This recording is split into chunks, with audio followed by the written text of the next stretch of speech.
नमोस्तु गुरुदेव, नमोस्तु गुरुदेव, नमोस्तु गुरुदेव।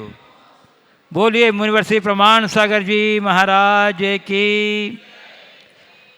पूज्य गुरुदेव, मैं बंधुओं, जैसा कि आप लोग को विदित ही है कि कल पूज्य गुरुदेव के मंगल चातुर्मास का प्रसंग है और प्रातः काल गुरु पूर्णिमा का पर्व है। तो प्रातः 8 बजे से गुरु पूर्णिमा का कार्यक्रम प्रारंभ होगा, जिसके अंतर्गत गुरु पूजा संपन्न होगी और उसके साथ विभिन्न कार्यक्रम भी होंगे। पूजा जो है होने वाली है वह प्रमाणिक ऐप पर उपलब्ध है। पूजनों उपरांत आरती, पाद प्रक्षालन, सात भेंट आदि के कार्य संपन्न होंगे। तदुपरांत मध्याह्न 2 बजे से चातुर्मास कलश स्थापना की औपचारिक क्रियाएं संपन्न होंगी और कलश स्थापना भी होगी। कल मुख्य 11 कलशों की स्थापना होगी, उनके नाम की घोषणा भी कल की जाएगी। जो 51 कलश हैं, उन जिनकी न्योछावर राशि 1,21,000 है, उनकी स्थापना परसों होगी, यानी 6 जुलाई को होगी। आज भी हमारे पास कुछ स्वीकृतियाँ आई हैं। कल तक तो स्वीकृतियाँ हमारे पास आ गई थी करीब 34 की। उसके बाद आज भी कुछ स्वीकृतियाँ आई हैं, मैं ज़रूर उनके नाम का उल्लेख करूँगा। श्री विजय कुमार, कुसुम, नवीन कुमार, रितु जी, जिनासी विश्व परिवार कटनी। श्री विजय कुमार जी विश्व, श्रीमती कुसुम जी, नवीन कुमार जी, रितु जी, असित जी, जिनाली जिनांसी विश्व परिवार कटनी। श्रीमान सुमतेश जी, श्रीमती सरोज रानी, शरद जी, रजनी जी, शैलेंद्र जी, शिखा जी, सुनील जी, सपना जी, कैमोर कटनी। श्री राकेश जी, स्नेह जी, अंजन जी, राजा, अतिका जी, प्रिंसी जी, ओजस जी, अनवी जी कटनी। श्री मगन कुमार जी, जयश्री जी, अंकुर जी, महक जी, वरदान ड्रेसेस कटनी। श्रीमान बालचंद जी, राजकुमारी जी, प्रशांत जी, सूची जी, आरुष जी, ड्योड़िया परिवार कटनी। श्रीमान प्रेमचंद जी, सौरभ जी, गौरव जी, नीरज जी, दिव्यांश जी, शुभंकर जी, गुड़ायतन एवं भाग्योदय ट्रस्टी उपकार परिवार सागर। श्रीमान अबीर चंद जी, प्रवीण कुमार जी, श्रेयांश कुमार जी, प्रांशु जी कटनी चिरमिरी वाले। श्रीमान कमल कुमार जी, इंदिरा देवी जी, डॉक्टर अखिलेश जी, मधु जी, अजित जी, अनमोल जी, आदित्य जी। श्रीमान बिमला देवी जी, सुनील कुमार जी, बिलाला गुड़ायतन ट्रस्टी इंदौर।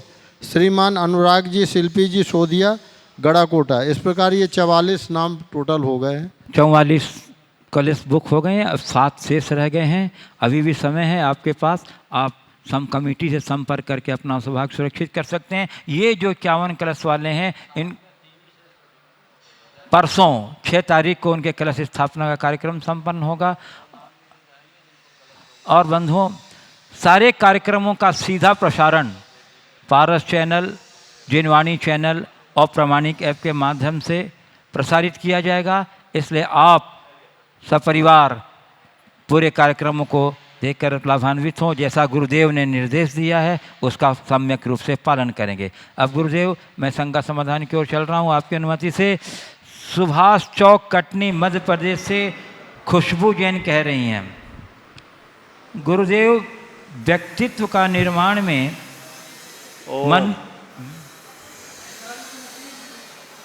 आवाज बंद करो। हाँ गुरुदेव, व्यक्तित्व के निर्माण में मनुष्य स्वतंत्र है, परंतु व्यवहार तो दूसरों पर निर्भर करता है, परस्पर चलता है। तो हमारे व्यक्तित्व के निर्माण में व्यवहार का क्या स्थान है? परस्पर व्यवहार में कोई कमी आ जाए जिसके लिए व्यक्ति पराधीन है, तो क्या व्यक्तित्व प्रभावी होगा? आपने पूछा है कि व्यक्तित्व तो मनुष्य के अधीन है, पर व्यवहार दूसरों पर निर्भर करता है।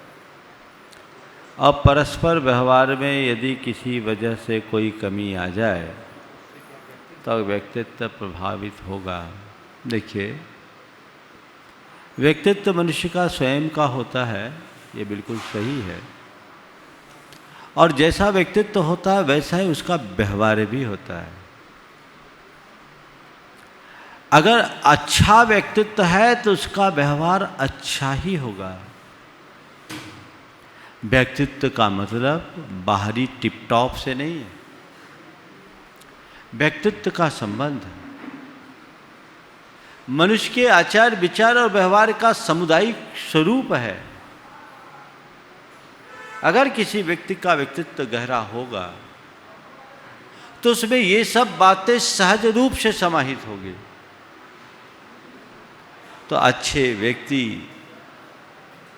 का व्यवहार अच्छा होता है और वही एक अच्छे व्यक्तित्व का आधार भी है। इसलिए हम हमेशा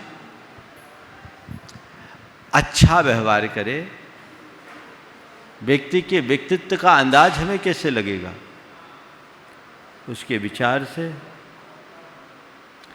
उसकी वाणी से, उसका व्यवहार। जिसका व्यक्तित्व अच्छा होता प्रभावित किए बिना नहीं रहता। इसलिए यदि आपके व्यक्तित्व की गहराई है तो कोई व्यक्ति तुमसे कितना भी दुर्व्यवहार क्यों ना करे, तुम उससे प्रभावित नहीं हो सकोगे। आप संतों के जीवन को देखें।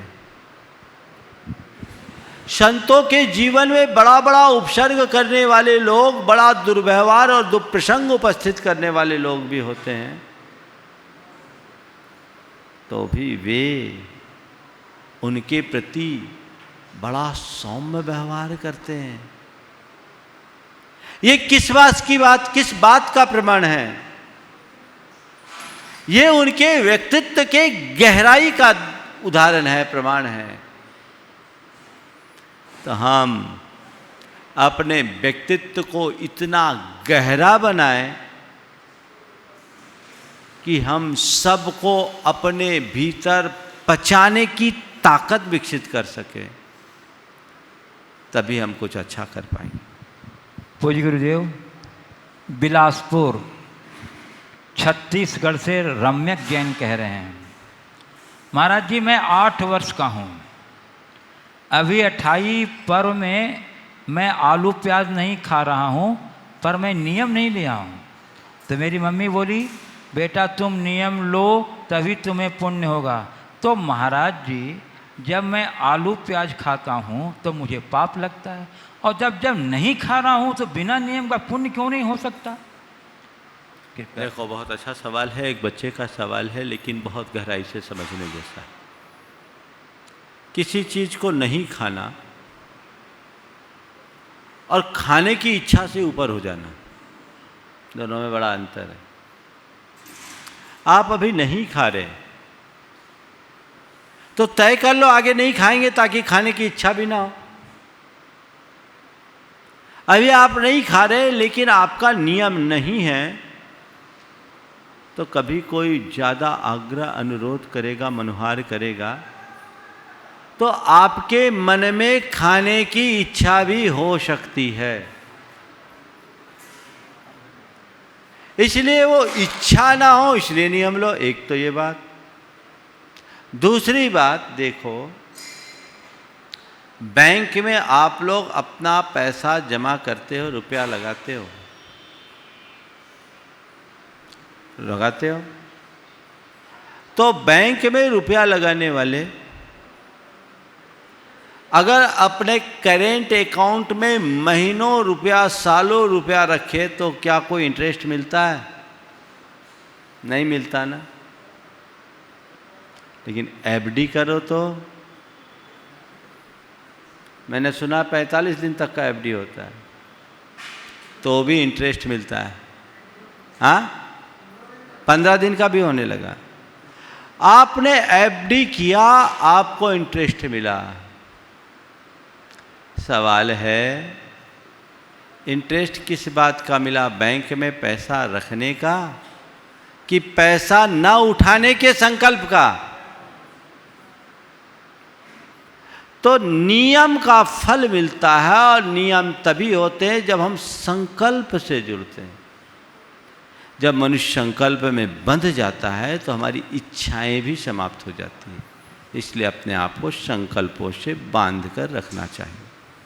पूज्य गुरुदेव, नवापारा राजिम छत्तीसगढ़ से श्री जय कुमार जैन कह रहे हैं, गुरुदेव जीना सरल है, प्यार करना सरल है, हारना और जीतना भी सरल है, तो कठिन क्या है?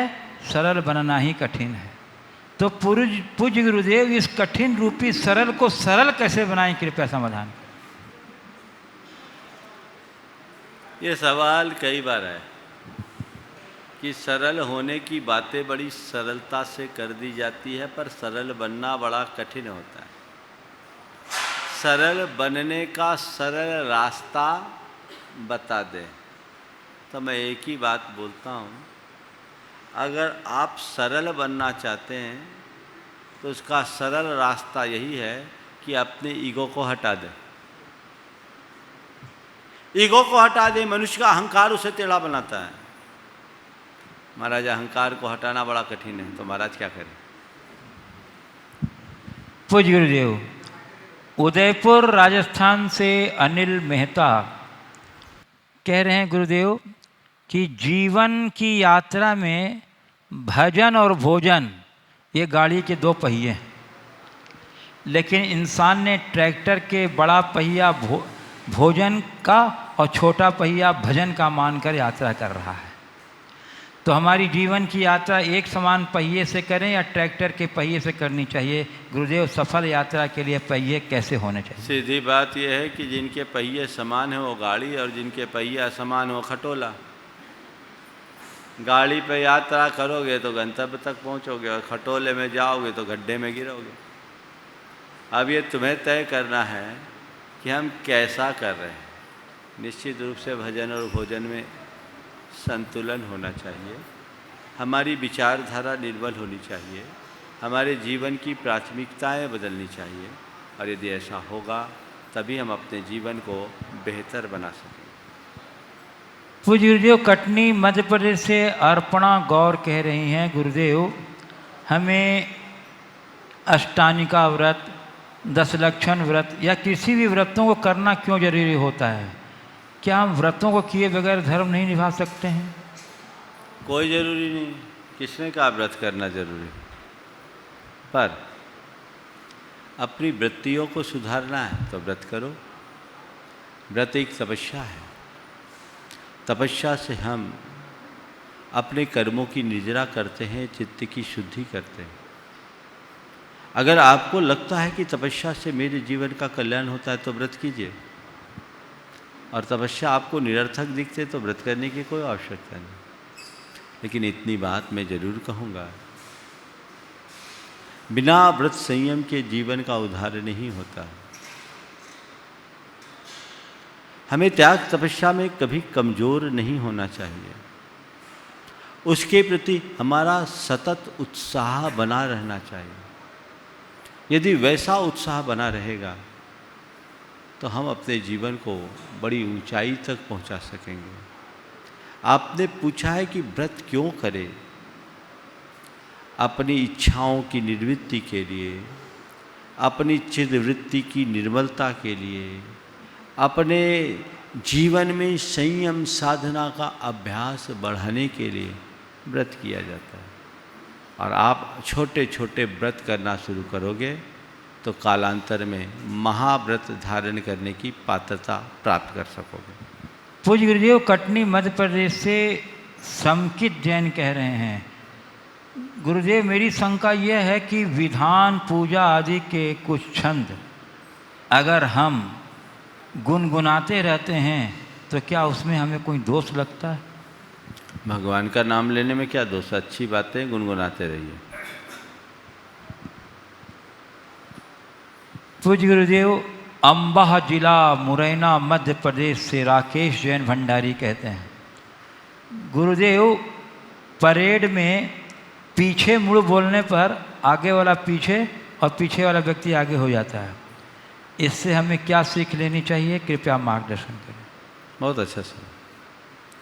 पीछे मुड़ करते ही पीछे वाला आगे और आगे वाला पीछे हो जाता है। इससे हमें क्या सीख लेनी चाहिए? बस एक ही सीख है, एक कमांड से जीवन की दिशा बदल सकती है। सिंगल कमांड तुम्हारे जीवन की दशा बदल देगी। इसलिए ज़्यादा नशे में मत रहो, होश में रहो, आसमान में मत उड़ो। आज आगे हो तो अभिमान मत करो और पीछे हो तो हीनता मत लाओ। कर्म की कमांड बदलेगी तो हो सकता आगे वाला पीछे हो जाए और पीछे वाला आगे हो जाए। तो वहाँ आवाज़ लगाई जाती पीछे मुड़, तो सब बदल गया। अंदर से कर्म करता पीछे मुड़ तो खेल बदल जाएगा। इसलिए जीवन की नश्वरता को समझते हुए अपने जीवन की दिशा तय करनी चाहिए। पूज्य गुरुदेव, कटनी मध्य प्रदेश से शरद कुमार रश्मि जैन पाटन परिवार।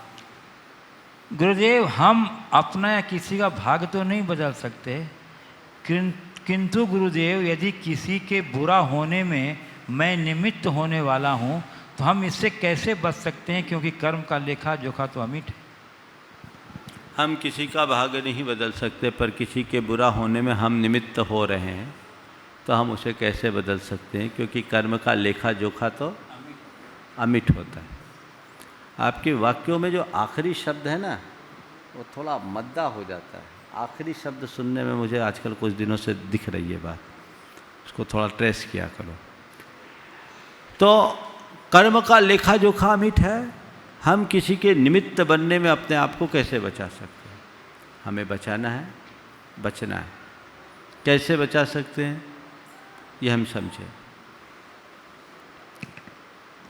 सामने वाला जैसा हो वैसा हम बने, ये कुछ जरूरी नहीं है।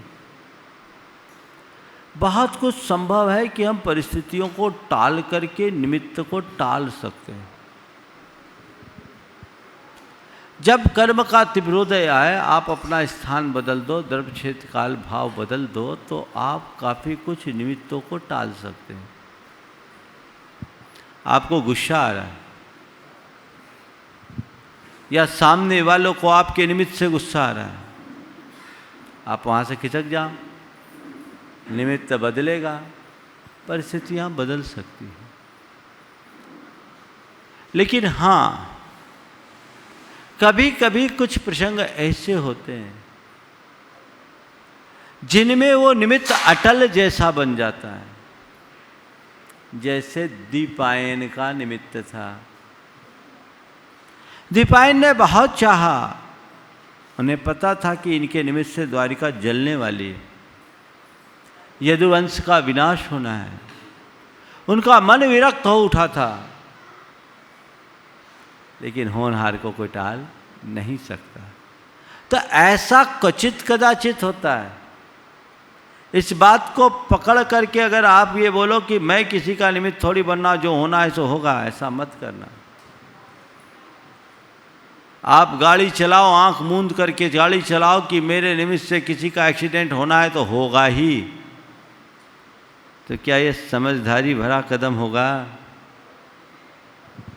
हाँ, तुम्हारे जिम्मेदारी है कि तुम गाड़ी चलाओ तो सतर्कता से चलाओ।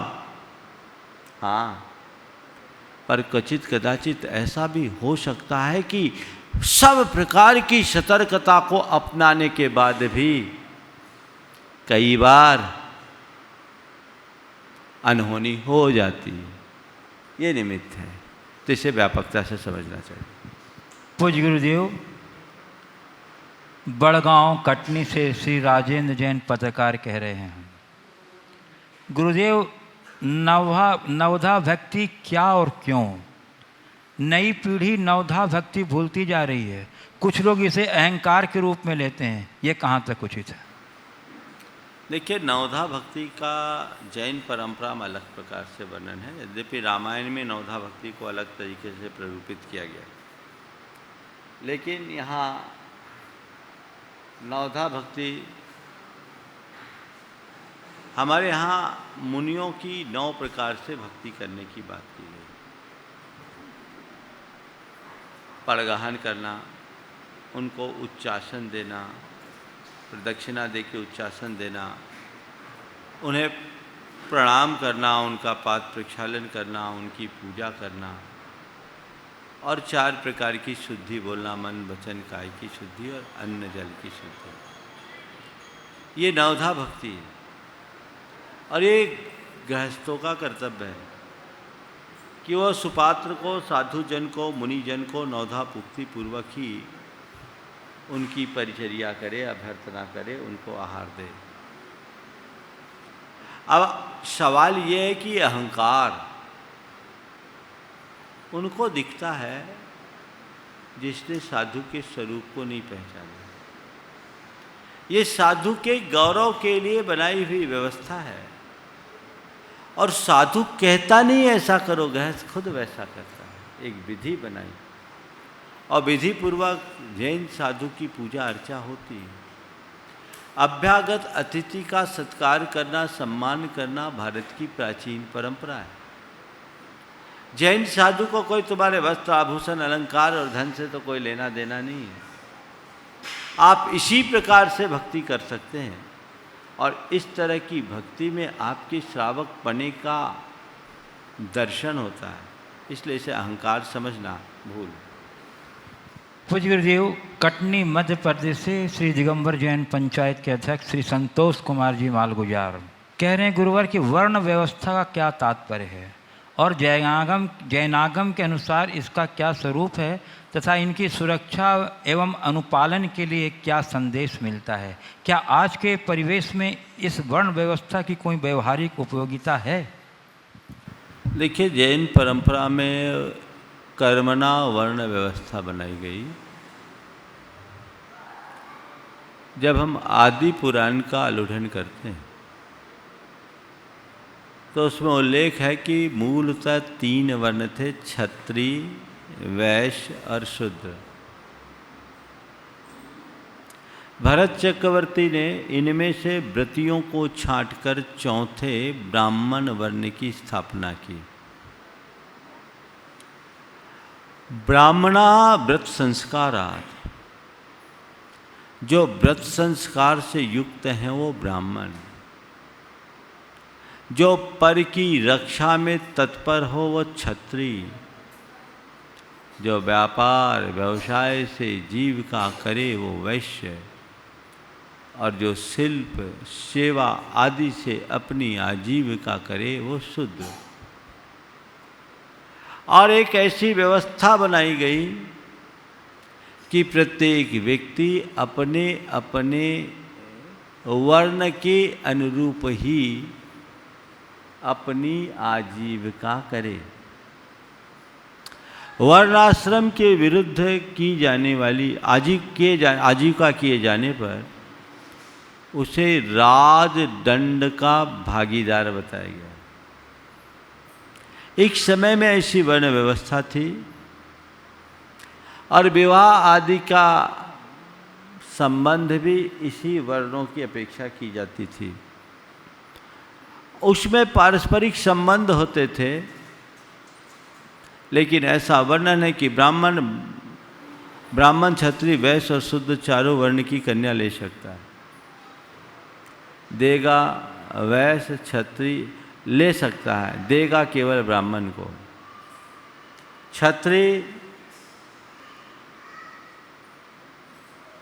वैश्य और शूद्र की कन्या ले सकता है, देगा तो ब्राह्मण और क्षत्रिय को। वैश्य और शूद्र की कन्या ले सकता है, देगा तो ब्राह्मण, क्षत्रिय और वैश्य को। और शूद्रेण बोढ़व्या, ऐसा कहा, शूद्र केवल शूद्र की कन्या ले सकता है। ये एक व्यवस्था थी। लेकिन जैन आगम में एक बड़ी विशेषता बताई गई कि शूद्र भी व्रत ग्रहण करके ब्राह्मण बन सकता है। शूद्रोपि सोपस्कारत्वात् बपु शुद्ध्या तादृश, ये एक व्यवस्था थी। और उस काल में चारों वर्ण के लोग जैन धर्म का पालन करते थे। वर्ण की जो व्यवस्था थी वह केवल जीविका के आधार पर थी। चारों वर्णों के लोगों को जैन धर्म के अनुपालन की स्वतंत्रता थी और चारों वर्ण के लोग जैन धर्मानुयायी थे। उस अनुरूप व्यवस्थाएं चलती थी। अब वो धीरे धीरे वर्ण व्यवस्थाएं बिगड़ी, जाति व्यवस्थाएं आई, और अब धीरे धीरे जाति व्यवस्था भी विलुप्त होते जा रही है। वर्ण व्यवस्था, सामाजिक व्यवस्था, जाति हमारी शरीर आश्रित है, धर्म आत्माश्रित है, और हमें हमेशा आत्माश्रित धर्म को महत्व दे करके चलना चाहिए। इस संदर्भ में जिन्हें बहुत विस्तार से जानने की आवश्यकता इच्छा है, पंडित फूलचंद सिद्धांत शास्त्री की एक कृति है वर्ण, जाति और धर्म, भारतीय ज्ञानपीठ से प्रकाशित है। संभवतः इंटरनेट पर भी ये उपलब्ध होगी, जैन वर्ल्ड में शायद मिले, एक बार आप पढ़िए। बहुत ही संयुक्तिक और आगम के आधार पर विवेचन किया है, हमारी अवधारणाएं ठीक होगी। पूज्य गुरुदेव, आज हमारे बीच जैन जगत के नवोदित युवा विद्वान डॉक्टर सोनल शास्त्री दिल्ली से पधारे हुए हैं। मैं बताना चाहता हूं दर्शकों को कि पूज्य गुरुदेव की प्रेरणा और आशीर्वाद से जो संस्कृत के सिद्ध चक्र महामंडल विधान की पूजा प्रचलित हुई है, उस पूजा की इन्होंने बड़ी कुशलता और श्रम के साथ संपादन किया है, जो प्रशंसनीय है। आज यहाँ उपस्थित हैं, मैं उन्हें आमंत्रित कर रहा हूँ कि वे अपने विद्वतापूर्ण जिज्ञासा से हम लोग को लाभान्वित करें। डॉक्टर सोनल शास्त्री, दिल्ली। पूज्य गुरुवर के चरणों में बारंबार नमोस्तु नमोस्तु नमोस्तु। गुरुवर, दो शब्द हैं, एक दृष्टि और एक दृष्टिकोण।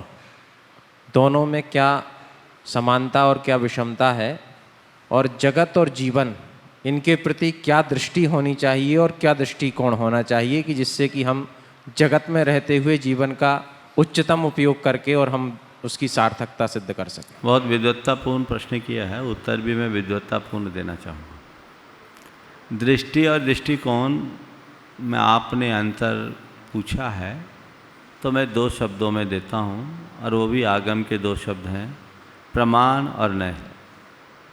दृष्टि यानी प्रमाण और दृष्टिकोण यानी नय।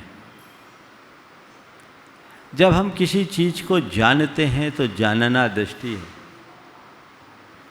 और उसमें जब हम अपना एंगल जोड़ते हैं तो दृष्टिकोण। आपने पूछा जगत और जीवन के प्रति हमें कैसी दृष्टि और कैसा दृष्टिकोण रखना चाहिए।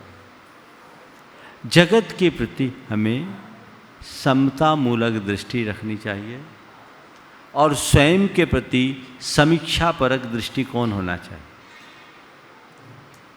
जगत के प्रति समतामूलक दृष्टि और स्वयं के प्रति समीक्षामूलक दृष्टिकोण। संसार जिस रूप में आए, समता, ये स्थिरता देगी। और खुद के प्रति समीक्षामूलक दृष्टिकोण रखोगे तो अपने जीवन को मांझ सकोगे, परिमार्जित कर सकोगे और कुछ अच्छा कर सकोगे। पूज्य गुरुदेव, नवापारा राजिम छत्तीसगढ़ से ज्योति जैन कह रहे हैं, पूज्य गुरुदेव कल गुरुदेव जी का चातुर्मास कलश स्थापना है। गुरुदेव जी, चातुर्मास कलश की क्या प्रभावना होती है एवं चातुर्मास कलश प्राप्तकर्ता को कलश घर पर कहाँ विराजमान करना चाहिए एवं कलश की प्रभावना बनी रहे, इस हेतु क्या सावधानी रखनी चाहिए? देखिए, चातुर्मास मुनियों का होता है। चातुर्मास निर्वृत्ति की एक साधना है और एक प्रकार का संकल्प है। ऐसे देखा जाए तो आज हमारा तो चातुर्मास हो गया तय, समझ गए, लेकिन घबराना नहीं, हमने अभी गुंजाइश रखी है। हाँ, समझ गए, नहीं तो कटनी वाले महाराज तो हो ही गया, अब छोड़ो। गुंजाइश पूरी रखी। हमारे गुरु ने हमें मंत्र पहले से दे दिया, गृहस्थों के ऊपर निर्भर मत रहना, कब चकमा देते कोई भरोसा नहीं, टाइट करके रखना। पर आज हम लोगों का जो चातुर्मास का औपचारिक संकल्प था, हमने अपनी विधि और प्रक्रिया के तहत उसे पूर्ण कर लिया। आज सब संघों का लगभग उपवास है। कलश स्थापना श्रावकों का काम। कलश क्यों स्थापित करते हैं? चातुर्मास मुनियों की साधना, धर्म प्रभावना और गृहस्थों के भी संयम साधना धर्माराधना का एक बड़ा मांगलिक अनुष्ठान बन गया है। तो जहाँ कहीं चातुर्मास होता है, ये चातुर्मास निर्बाध संपन्न हो, इस भाव से लोग मंगल कलश रखते हैं। हर कार्य की निर्विघ्न संपन्नता के लिए मंगल कलश की स्थापना हो। फिर साधु संतों का चातुर्मास हुआ तो गृहस्थों की भी चूंकि उसमें भागीदारी होती है, तो ये चातुर्मास निर्विघ्न हो और हम चातुर्मास कराने का श्रेय प्राप्त करें। कलश स्थापित करना आप गृहस्थों के संकल्प का द्योतक है कि ये चातुर्मास हो रहा है तो उसमें मेरी भागीदारी है। इस चातुर्मास की तपाराधना की पूर्ण अनुमोदना है। मैं कलश रख रहा हूँ, मैं उसका साक्षी हूँ। तो उस अनुमोदना का पुण्य लाभ कलश के स्थापनाकर्ताओं को मिलता है।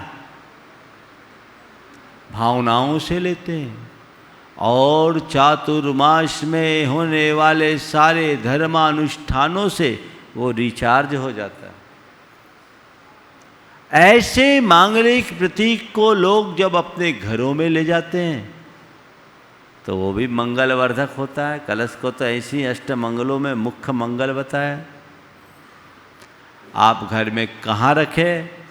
तो घर के जो पवित्र स्थल है, पूजा घर आदि वहाँ रखे, ईशान कोण में उसे रखा जा सकता है, जो चातुर्मास की समाप्ति के बाद होता है। आजकल लोगों में चातुर्मास कलश स्थापना को लेकर बहुत उत्साह और उमंग होता है। यहाँ भी बहुत उत्साह है। इस बार तो रिकॉर्ड ही अलग हो गया। पूरे कलश लगभग सभी, दो तो देने पड़े दूसरों को, नहीं तो सब कटनी वाले ले लिए मुख्य कलश में। और अगर होता तो भी और भी लाइन में थे, कईयों को मना करना पड़ा।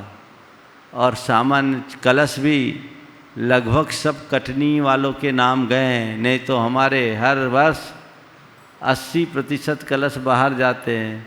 इस बार बाहर के लोग आए भी नहीं। क्षेत्रों में और शहरों में भी लोग छोड़ते नहीं, जिनको हर साल करना पड़ता है, करते ही हैं। अभी भी 2 लोगों ने ज़बरदस्ती कलश लिए कि हमें तो कलश रखना ही है, हमारा कलश छूटना नहीं चाहिए। भाव लोगों के होते हैं। कुछ लोग ऐसे हैं जो पिछले 10-10, 15-15 सालों से कलश रखते आ रहे, निरंतर रख रहे बिना नागा कि मुझे रखना ही है। और वो कहते, एक सज्जन का मैसेज आया, कल बताऊंगा नाम, मैंने कहलवाया रहने दो, बोला अमंगल हो जाएगा, मुझे तो कलश चाहिए। ये भाव, ये विशुद्धि है, लोगों को सीखना चाहिए।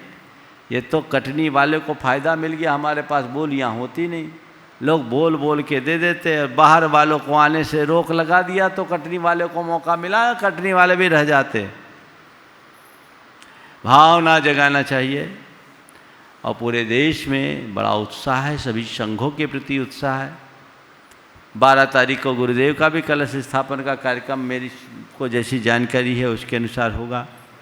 अन्य संघों में भी सब में जहाँ तहाँ होंगे, आप सब लाभ उठाएंगे। लेकिन जो बात मैं कह रहा हूँ, बाहर वाले लगभग सब रुक गए, पर उनको हमारा आशीर्वाद है, चिंता नहीं करो। कई लोग तो बड़े दुख के साथ कह रहे कि हमारा पिछले इतने सालों से हम कभी नागा नहीं हुए महाराज, छूट रहा है। या क्या करोगे, बहुत कुछ छूट गया, पर कम से कम चैनल के माध्यम से आप उसका लाभ लोगे। कटनी वाले भी कल अपने घरों से ही सारा कार्यक्रम देखेंगे दोपहर का। यहाँ अपनी भीड़ नहीं लगाएंगे, केवल जो भागीदार लोग हैं उनके लिए ही यहाँ स्थान आरक्षित होगा। तो थोड़ा सा संयम का परिचय तो आप देंगे ही देंगे। बाहर वालों के लिए भी मैं कल के लिए मना कर रहा हूँ, आने वाले दिनों के लिए मनाही नहीं है। आप अपने साधन से सुरक्षित होते हुए आ सकते हैं। पूज्य गुरुदेव गुड्डू वैभव जैन जयपुर, वो भी चातुर्मास से संबंधित अपनी जिज्ञासा रख रहे हैं कि चातुर्मास स्थापना के क्रम में मुनि महाराज लोग उपवास क्यों करते हैं? देखिए, ये तो चातुर्मास तो तपस्या है कि योग है। कायदे से तो हमें 4 महीने का उपवास लेना चाहिए। एक युग था कि मुनि महाराज चातुर्मास का योग करते थे, वृक्षमूल पेड़ के नीचे चातुर्मास कर लेते थे, कोई तामझाम नहीं, कोई कार्यक्रम नहीं, फिर बुलाना भी नहीं पड़ता था, मना भी नहीं करना पड़ता। लेकिन आज हमारे शरीर का सत्व क्षीण है, सहनन की कमी है, तो कहा गया चलो आदि और अंत सुधार लो, उपवास पूर्वक स्थापना करो और उपवास पूर्वक निष्ठापन करना, ये शास्त्र का विधान है। तो आज हम लोगों ने उपवास किया, आज स्थापना हुई। दीपावली से एक दिन पूर्व उपवास होगा और दीपावली के दिन निष्ठापन होगा। तो ये एक व्यवस्था है, आगम की व्यवस्था है। ये उपवास तो अनिवार्य है, ये और केशलोच का उपवास मुनि को करना ही है, बाकी करो या ना करो। पूज्य गुरुदेव अरहंत पायल जैन कटनी नमोस्तु पूर्वक पूछ रहे हैं, गुरुदेव जीवन में बहुत कुछ ऐसा होता है जो वक्त और अनुभव से सीखा जाता है, लेकिन कुछ ऐसा भी है जो माता पिता और परिवार के सदस्यों द्वारा सिखाया जाता है, जिसे तहजीब या कौशल कहते हैं, जो बच्चों को बचपन से ही सिखाना जरूरी होता है। तो गुरुदेव वे कौन से तहजीब और कौशल हैं जो उन्हें प्रारंभ से सिखाना चाहिए ताकि आगे चलकर वह अपना और कुल का नाम रोशन करे? गुरुदेव आज यह जानना उन सभी दंपतियों के लिए आवश्यक है जो माँ बाप बनने का सौभाग्य प्राप्त करने जा रहे हैं। कृपया मार्गदर्शन। वे कौन सी तहजीब और कौशल है जिसे बचपन से ही बच्चों को मिलना चाहिए? खासकर उनके लिए जानना जरूरी है जो माँ बाप बनने जा रहे हैं। बहुत अच्छा सवाल किया। कुछ अनुभव हमें वक्त और समय से मिलते हैं और कुछ अनुभव हमें माँ बाप के द्वारा सिखाए जाते हैं। तहजीब और कौशल यही हमारा संस्कार है। हर व्यक्ति को चाहिए, कुरल काव्य में बहुत अच्छी बात लिखी, वहाँ लिखा कि अपने संतान को इस प्रकार से संस्कारित करो कि उसे देखकर लोग प्रश्न कर उठे कि किस पुण्य के योग से ऐसी संतान पाए। अपनी संतान को इस तरह संस्कार दो कि तुम्हें देखकर लोग ये पूछ बैठे, तुम्हारी संतान को देखकर लोग ये पूछ बैठे कि किस पुण्य के योग से ऐसी संतान को प्राप्त किया है।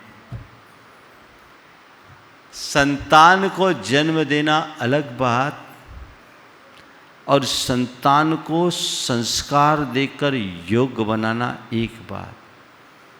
वहाँ तो ये भी लिखा है कि जो संतान को जन्म देकर सभा में बैठने लायक नहीं बनाते वे धरती का बोझ बढ़ाते हैं। जो संतान को जन्म देने के बाद उसे सभा में बैठने लायक नहीं बनाते वे धरती का बोझ बढ़ाते हैं। बात बहुत कायदे की है। तो संतान को जन्म देना पर्याप्त नहीं, उन्हें सही संस्कार देना चाहिए।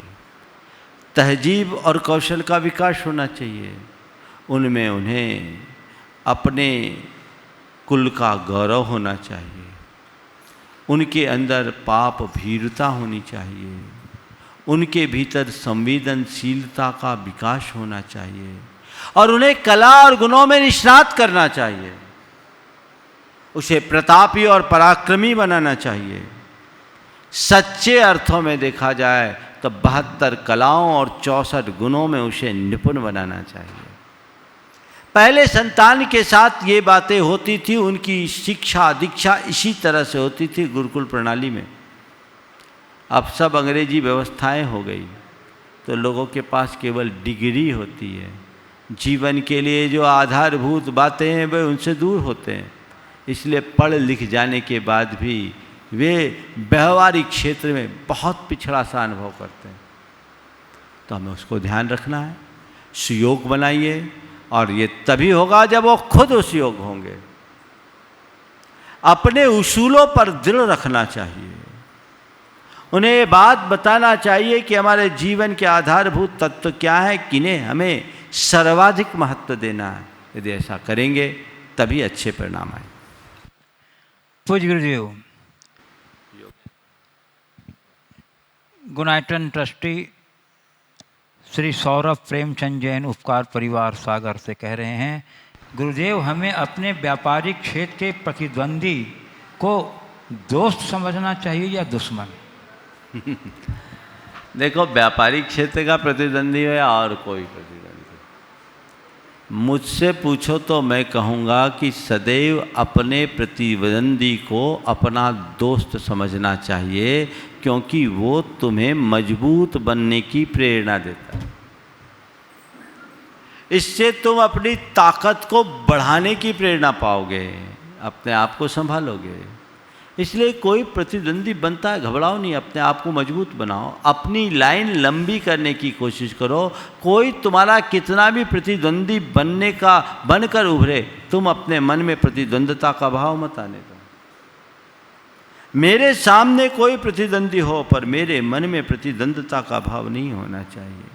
उसके प्रति भी इतना प्रेम पूर्ण व्यवहार होना चाहिए कि उसका हृदय परिवर्तित हो जाए, और आज जो प्रतिद्वंदी बना है कल मेरा प्रशंसक और प्रेमी बन जाए। ये कोशिश करनी चाहिए। हमेशा सकारात्मक दृष्टि रखना चाहिए। पूज्य गुरुदेव, रतलाम मध्य प्रदेश से सीमा जैन कह रही हैं, गुरुदेव हम जय जिनेंद्र में जिनेंद्र किस तीर्थंकर अथवा भगवान के लिए उपयोग करते हैं? इसमें कौन सा भाव छिपा है? क्या इसका उपयोग छोटे बड़े एवं सभी धर्म संप्रदाय के लोग कर सकते हैं, या इसका व्यवहार सिर्फ जैनियों के को ही आपस में करना चाहिए? देखिए, जिनेंद्र शब्द व्यक्तिवाची शब्द नहीं है, गुणवाची शब्द है। जिसने अपने आप को जीत लिया वो जिन, और जो जिनों का इंद्र यानी प्रधान वो जिनेंद्र। तो जो बीतरागी है वो जिनेंद्र है, और हम बीतरागी को पूछते हैं। नाम हम उसे चाहे कोई भी दे दें, पर बात बीतरागता की होनी चाहिए। जीतने वाला ही जिनेंद्र बनता है, और हम उसी के प्रति ऐसा व्यवहार करते हैं। बंधुओं, प्रश्न बोलेगा ना? हमारे बीच भोपाल से गुणायतन ट्रस्टी श्री योगेश वंदना और रवि प्रकाश मड़वैया यहाँ उपस्थित हैं। मैं उन्हें आमंत्रित कर रहा हूँ कि कृपया अग्रिम पंक्ति में पधारें और अपनी जिज्ञासा से हम लोगों को लाभान्वित करें। श्री योगेश वंदना गुणायतन ट्रस्टी भोपाल। मर जी, पूरी भोपाल समाज की ओर से बारंबार नमोस्तु नमोस्तु नमोस्तु। मर जी, लॉकडाउन में एक चीज़ बहुत जम के उभर के आई कि धर्म के प्रति पूरी समाज में लगभग ऑल ओवर इंडिया में बहुत ज़्यादा रुचि पैदा हुई, और हम लोगों ने भी परिवार सहित काफ़ी रुचिपूर्वक स्वाध्याय किया। इस बीच अपने ज्ञान को ज्ञेय बनाकर अपनी आत्मा का उत्थान करना है, ये कुछ सेंटेंस और थोड़ा सा आपके मुखारबिन से। ज्ञान को ज्ञेय बनाकर अपनी आत्मा का उत्थान कैसे करें? देखिए, बिल्कुल सही बात आपने कही कि इस तालाबंदी का लोगों ने जी भर करके लाभ लिया, और लोगों की धार्मिकताएं ज़्यादा बढ़ी। यद्यपि धर्म स्थान बंद रहे, लेकिन लोगों की धर्म श्रद्धा बनी रही, और उस धर्म श्रद्धा के प्रताप से लोगों ने खूब लाभ उठाया, भरपूर लाभ उठाया। आप लोग अपने परिवार के साथ खूब स्वाध्याय किया है, बड़ी प्रसन्नता का विषय मुझे मालूम पड़ा। जैन धर्म और दर्शन पूरा याद कर लिया, बहुत अच्छी बात, बच्चों समेत। ये एक प्रेरणा है, और बहुत लोगों ने पढ़ा भी है। आप ज्ञान को ज्ञेय बनाकर जीवन का आत्मा का उत्थान कैसे करें। देखिए, जो ज्ञान अर्जित आपने किया है, इस ज्ञान को अध्यात्म मूलक बनाने का प्रयास करो। एक ज्ञान है जो जानकारी है, और एक ज्ञान है जो हमारे अज्ञान का निवारण करता है। जानकारी प्राप्त करना बड़ी बात नहीं है, गूगल के पास सबसे ज़्यादा ज्ञान है, सब प्रश्नों का समाधान है, पर उसमें केवल जानकारियों का संग्रह है। अपने माइंड को गूगल मत बनाओ, अपने अज्ञान का निवारण करो। अज्ञान का निवारण नहीं, भ्रम का निवारण। जीवन के सत्य का बोध और भान ही ज्ञान है। मैं कौन हूँ, मेरा क्या है, मैं क्या कर रहा हूँ, मुझे क्या करना चाहिए, इस लक्ष्य और उद्देश्य को समझ लेना ही ज्ञान है। इतनी बात समझ में आ जाए तो स्वयं हमारा पथ प्रशस्त होने लगेगा, फिर हमें ज़्यादा कुछ कहने की जरूरत नहीं पड़ेगी। अपनी भूमिका के अनुरूप जितना संयम साधना आप कर सको करो, अपने कर्तव्यों का पालन करो, बच्चे बड़े सब। बस मूल बात है इतनी सी समझ आ जाए, मैं आत्मा हूँ, मुझे इस संसार के आवागमन के चक्र का खात्मा करना है, अब इस संसार में और अधिक नहीं भटकना है। इतनी समझ आ जाए तो हमारा उद्धार हो जाए, फिर हमें ज़्यादा कुछ कहने और करने की आवश्यकता शेष न रहे। रवि प्रकाश मड़वैया, घुराइटन ट्रस्टी, भोपाल। नमोस्तु गुरुवर, मेरे परिवार की ओर से नमोस्तु गुरुवर। मैं जैसा आपने अभी कहा कि आत्मा का कल्याण, जो क्वेश्चन अभी योगेश जी ने किया उसी को कंटिन्यू कर रहा हूँ कि हम आत्मा का कल्याण इस पारिवारिक जीवन में, मतलब उसमें रहते हुए हम कैसे आगे बढ़ाएं उसको। देखिए, पारिवारिक जीवन में रह करके भी आत्मकल्याण मार्ग कई मार्ग को पकड़ सकते हो। गृहस्थों को भी मोक्ष मार्गस्थ कहा, यदि उसके पास भेद विज्ञान हो, जीवन की समझ हो, अपनी भूमिका अनुरूप आप जितना संयम रखें और निष्प्रहता अनासक्ति को अपना करके चले। जीवन में जो ज़रूरत है वो संग्रह करो, और जो संग्रहित है उसका सदुपयोग करो। ये आत्मकल्याण का मार्ग है। क्रमशः धीरे धीरे दायित्वों को पूर्ण करके आगे बढ़ने का भाव रखो। ऐसा मत सोचना कि मैं गृहस्थ हो गया तो आत्मकल्याण नहीं होगा। भगवान ने दो मार्ग बताया, साधु मार्ग और गृहस्थ मार्ग, साधु धर्म और श्रावक धर्म। तो श्रावक धर्म आप गृहस्थों के लिए है ना, तो गृहस्थोचित कर्तव्यों का पालन करते हुए आप आत्मकल्याण कर सकते हैं। पूज्य गुरुदेव, रीठी कटनी मध्य प्रदेश से मायूरी जैन कह रही हैं, गुरुदेव कहा गया है एक जगह कि अपनी छवि का ध्यान रखें, क्योंकि इसकी आयु आपकी आयु से कहीं ज़्यादा होती है। गुरुदेव, इसका तात्पर्य क्या है? किसकी छवि का ध्यान रखें? अपनी छवि का ध्यान रखें, क्योंकि अच्छा, हमेशा अपनी छवि का ध्यान रखें क्योंकि इसकी आयु आपकी आयु से अधिक होती है। बहुत अच्छा वाक्य है। व्यक्ति की छवि उसके मर जाने के बाद भी बनी रहती है, अच्छी भी और बुरी भी। मैं एक घटना आपको बताता हूँ। अल्फ्रेड नोबल का नाम आपने सुना है? वो डायनामाइट का आविष्कारक था।